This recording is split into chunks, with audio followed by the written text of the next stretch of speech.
छौड़ी पढ़े खातिर ले ले अइबो पेन गे। छौड़ी पढ़े खातिर ले ले अइबो पेन गे। तोरा लहंगा में जोरौल टेन गे। तोरा लहंगा में जोरौल टेन गे। नमस्ते प्रणाम, हम आप सबके छोट भाई शंभू कुमार समर। तो आज यही ट्रैक पे लिख के ला दिया हूँ शानदार और सुपरहिट मैटर छठ गीत। तो सॉन्ग स्टार्ट करने से पहले आप सबसे एक रिक्वेस्ट है कि हमारे चैनल पर नए हो तो हमारे चैनल को सब्सक्राइब कर लीजिए, ताकि जब भी मैं ऐसे ऐसा हिट मैटर लिख के डालूं तो सबसे पहले आप सबके पास पहुंचे। तो चलिए देरी ना करते हैं, मुखरा स्टार्ट करते हैं। काचे बसवा के बहंगी बनाई के, कि काचे बसवा के बहंगी बनाई के, हम औरक देवे जाइब छठी माई के।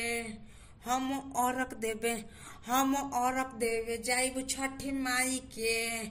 जोरे कलशु पर फलावा सजाई के, हम औरक देवे जाइब छठी माई के। हम औरक देवे जाइब छठी माई के। तो दोस्तों मुखरा कैसा लगा आप लोग प्लीज कमेंट करके बताइएगा। तो चलिए हम तरह सुनाते हैं।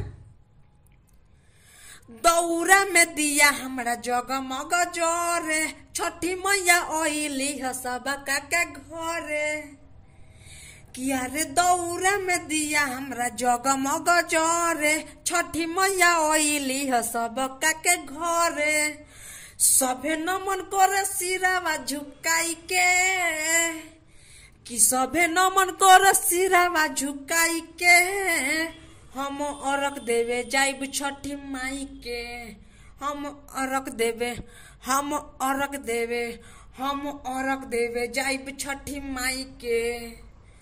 तो अंतरा तो हो गया, चलिए नाम अंतरा सुनाते हैं।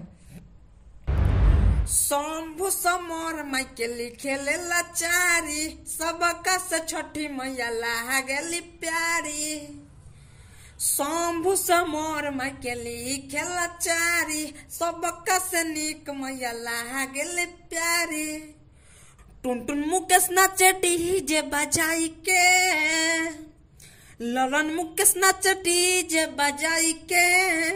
हम औरक देवे जाइब छठी माई के। हम औरक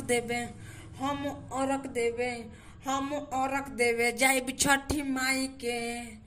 तो दोस्तों हमारा लिखा हुआ गाना कैसा लगा? अच्छा लगा तो प्लीज चैनल को सब्सक्राइब कर लीजिएगा और कमेंट करके बताइए कि हम आगे कौन से ट्रैक पे गाना लिखें।